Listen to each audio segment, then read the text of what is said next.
आप इस चीज़ को डिनाई कर ही नहीं सकते। अब फिर मुझे इस वीडियो पे क्रिटिक्स जो है वो सुनने को मिलेंगे, लेकिन ये बात सच है और सच सच रहता है, आप माने या ना माने। और ये सिर्फ औरतों के लिए नहीं है, बहुत सारे मर्द भी।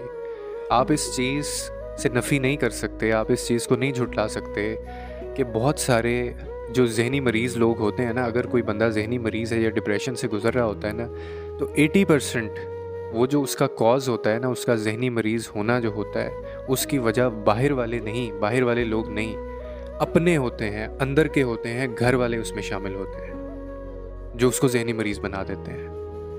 बाहर वालों की तो हिम्मत ही नहीं होती इतनी, बाहर वालों के साथ तो हम रहते ही नहीं हैं।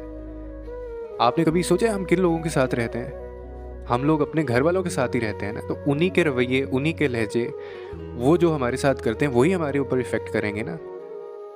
बाहर वालों का तो हम असर लेते ही नहीं हैं। हमेशा इंसान उस बंदे का